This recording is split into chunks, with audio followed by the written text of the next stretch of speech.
I am Ferdinand Marcos, and I am the President of the Republic of the Philippines. I stand today on behalf of 110 million Filipinos. Thank you. Salamat po sa oras na ito. Huli tayong nagkaroon ng one-on-one. You were still a candidate. Yes, Ay, I ngayon po, remember very well. Oh. Ngayon po, nandito na kayo sa Malacanang. Is the presidency with you, what you imagined it would be? Well, may advantage ako eh. Dahil naging presidente yung tatay ko eh. So, ang unang birthday ko sa Palasyo, 8 years old. So mula 8 years old, napagmamasdan ko na yung aking ama. Saka, kung ano yung trabaho ng Pangulo. And kahit papano, at even tumagal kami rito na hanggang I was about 28, 29. So nakikita ko talaga kung actually nakikita ko na kung gaano kahirap ang trabaho at ang malalaking sakripisyo kailangan gawin. So hindi unexpected sasabihin ko. Pero iba na ang panahon. Mula nung 80s, 60s, 70s, di ba? Kaya bago na ang dapat mong dadalhin. So, mahirap pa rin. But that's, alam ko naman it will be ganun. You will be stressed out, you'll be overworked. But that's okay. I understand that. And I always say to everybody, na-exile kami ng 6 na taon. Tapos hindi ako nanalo ng Vice President. So 12 years na ako nagbakasyon sa buhay ko. Tama na yung bakasyon. Hindi na kailangan magbakasyon pa. Pero sabi nyo nga po, stressful, alam nyo na yan, nakakapagod, overwork na, pero hindi po nagbabago ang inyong pangangatawan. How do you take care of yourself? Paano nyo binabalanse yung inyong very busy schedule doon sa pangangalaga pa rin ng inyong kalusugan? Because I'm devoted to my work. Kung hindi maayos, kung may sakit ka, may karamdaman ka, hindi ka makatrabaho ng mabuti, hindi ka makapag-isip ng mabuti. Kaya napakahalaga na at least you do everything para maging healthy ka. Kakain ka ng maganda, huwag ka mag-overweight, mag-exercise ka. Ganun lang naman. Pero you need a little discipline para kahit pagod ka na, mag-gym ka, kahit na gutom ka na, hindi mo kakainin yung bagnet, kakainin mo yung gulay, yung pakbit at saka yung dinengdeng. Pakbet. At saka, pakbet. Yun, dinengdeng. Pero tikim na lang, kurot na lang ng bagnet natin. Oo, pero at least basta't no excess. Everything measured, nothing in excess. Pagdating po sa tulog, paano yan? Ayun, yun ang pinaka-biktima sa trabahong ito. Dahil hindi lang kasi yung schedule mo bigat, kaya kakaunti lang ang oras pampatulog. Kasi kahit hindi kami lumalabas, kahit hindi kami umiikot, kahit walang meeting, marami pa rin trabaho eh. Marami kang pang didesisyonan, marami kang pipirmahan, So talagang ang first victim of, I guess, high office is sleep. Wala, you never get enough sleep. But that's okay. Hindi ho ba kayo pinaalalahanan ni First Lady pagdating sa tulog? Pero anong sinasabi ko sa kanya gagawin ko? Kailangan ko munang tapusin to bago ako makatulog. Dahil inaabangan ng mga staff natin, ng mga ibang inaabangan kung ano yung decision dito. Kaya kailangan desisyonan ko kagad. So you cannot postpone. Everything, that I said it before, everything is important. Everything is urgent. So you cannot prevaricate. You cannot push it down. Yeah. Bukas na lang. Bahala na, bukas na lang. So ano yung normal hours? Ilang oras ang tulog ng Pangulo? 5 oras. Yun na yung pinakamahaba? Normal. Normal na. Kasi matutulog ako mga 1 o'clock, 1:30, gigising ako ng 6, 6:30. Yan. So tama na yun. Sanay na. Tama na sanay yun. na. Puntahan ko naman po ang mainit na usapin ngayon. Punta ako sa politika, impeachment, Sir President. Kasalukuyan, mainit talaga ang usapin. I'm sure, ito na naman, parang may bago na namang teleseryeng inaabangan ang mga kababayan natin sa takbo po nito. Sa itong impeachment na complaint kay Vice President Sara Duterte, may mga aligasyon po na ang pagkaantala nitong proseso ay dulot ng personal o pampolitikang interes. Ano po ang inyong pananaw dito? Lahat ng impeachment process nasa legislatura yan. It's between Congress and the Senate. That's not I'm busy with the transport, with the rice, with all of the different things that we are doing. That nauubos ang oras ko doon. Putit blunt. Wala naman akong papel doon sa impeachment. Yes. Sinasabi po kasi nila na kahit nasabihin na separation of powers, meron at merong say ang Pangulo sa magiging desisyon. Siguro if a president chooses to do that, I choose not to. Puntahan ko po ang West Philippine Sea. Sinabi po ni Commodore J. Tariela na ang dapat na susunod na Pangulo ng Pilipinas ay dapat ipagpatuloy po ang inyong polisiya sa West Philippine Sea.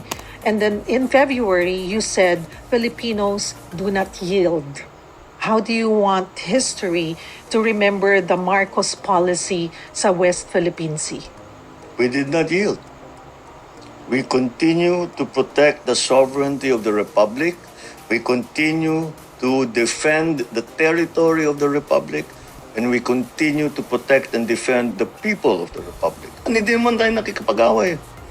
Pero wag niyong binabangga yung mga mangingisda. Hindi ba? Wag niyong kami hinaharang dun sa teritoryo namin. Yun, ipaglalaban talaga namin yan. Because kung ibigay mo yan, ibigay mo ng, like they say, you give them an inch, they'll take a mile. So you cannot allow it even the 1 inch. Magpa-fast talk po ako ng mabilis bago yung aking final. Oo. Kasi mahilig kayo sa music eh. Fast talk lang to, Mr. President. Kasi nung una natin na nagkita tayo, kaya lang yun mahaba-haba. 22 questions in 2022. Yes. Ito maiksi lang po ito. Okay, favorite rock band? Stones. Favorite concert? Earl's Court, Ay, ganda. Rolling Stones, 1973. Ay, wow. Dream concert? Dream concert, Beatles. Mabuulit yung Beatles. Hindi po kayo nakapanood ng Beatles eh? Oo. Hindi, meron. Twice. Pero Sarap. after that, naghiwalay na sila eh.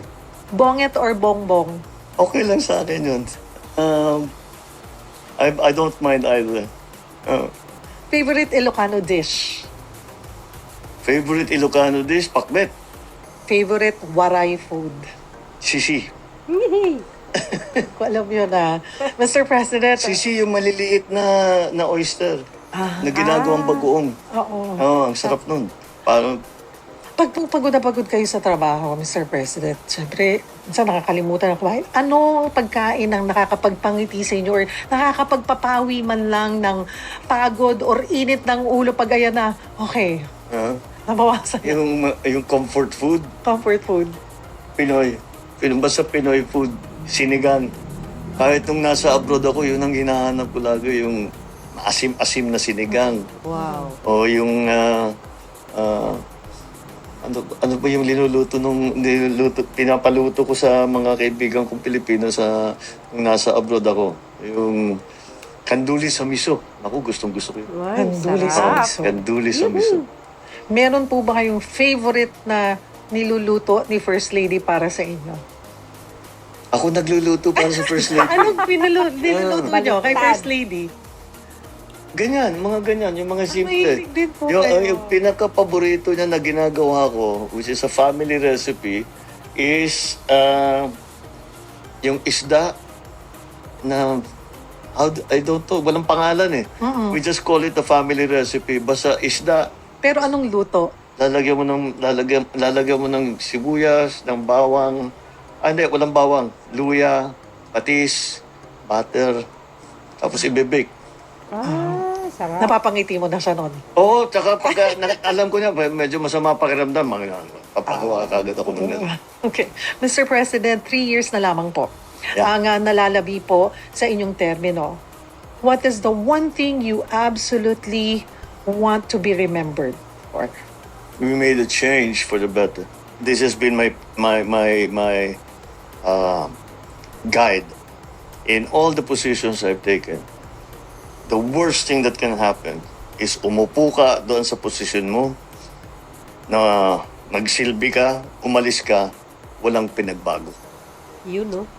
Yan ang So leader. I absolutely insist that in 2028, when I leave this office, there are significant and tangible changes for the better in the life of each Filipino. Wow. Marami pong salamat sa pagkakataon. Thank you. nakakatats. And I'll see you again in 2028 para sa Baka ating... sooner naman. Talaga ha? Sa'yo nagaling yan ha? Kaya na nga ako sa'yo, it took 3 years eh. Oo. Kala ko hindi na mangyayari. But thank you so much. Marami pong salamat sa Thank you, inyong sir. oras, Mr. Thank President. you very much for giving us this chance. Napanood nyo yung pinaka-last episodes ng podcast ni Miss Cheryl Cusim, one-on-one interview to our beloved President Marcos Jr. Hoy guys, natats ako, medyo na-thirst konti doon sa last na sinasabi niya. Sabi niya, we made a change for better, no? Na bago siya aalis or ng kanyang office, sinisigurado niya na may maiiwan siya na maganda para sa mamayang Pilipino. Well, anyway, that's my guys. Another yung sa ibang interpretation ko sa mga sinasabi niyo, ewan ko lang sa inyo. Basta ako guys, na-touch ako doon sa sinasabi niya.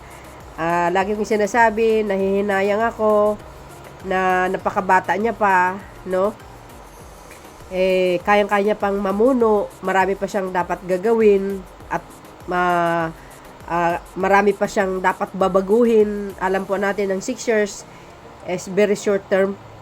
Very short lang guys para sa akin no.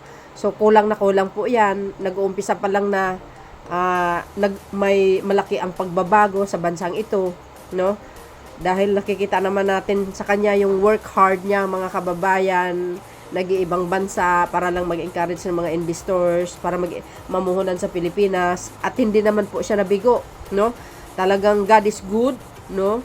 At maraming blessing na dumating sa Marcos administration. Actually, 3 trillion ang nag-invest, no, sa Pilipinas mula nung umupo siya. Napakalaking pera, ilang sako po 'yan, no? So, ang Diyos, nakikita niya yung kanyang pagpupursigi at nakita naman din po natin ang mga magagandang nangyayari, pagbabago sa kanyang pamumuno. Alam po natin maiksi ang 6 years. Kung ibibigyan po natin, ito na naman po yung sasabihin ko. Kung bibigyan po natin ng pagkakataon, another term ang Pangulong Marcos Jr., for sure guys, maniniwala man kayo sa hindi, baka magiging number 1, no? Ang Pilipinas sa buong Asia. Siyempre, lumalaban sa buong mundo yan. Kaya, sayang, nahinayang ako. I hope and I wish God will answer our prayers guys na bibigyan yung ng another term ang ating mahal na Pangulo. Sayang, ako'y nahinayang talaga. No? Na-touch ako doon sa sinabi niya, yung sa pinakahuli. No? Naiiwanan niya na mayroon siyang maiiwan na hindi siya makakalimutan ng mamayang Pilipino. Ito nga, nag-uumpisa na mga kababayan. So yun guys, ano po ang kapalagayan nyo sa sinabi ng ating mahal na Pangulo. Napakagaling yung kanyang guys, mindset, yung mga sagot niya talagang konkreto, baga walang habas, talagang solid na solid, naiintindihan mo ng husto.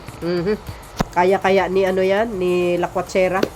Well anyway, see you again guys on my next upload video. Maraming salamat sa inyong watching. Bye and babush. God bless Philippines.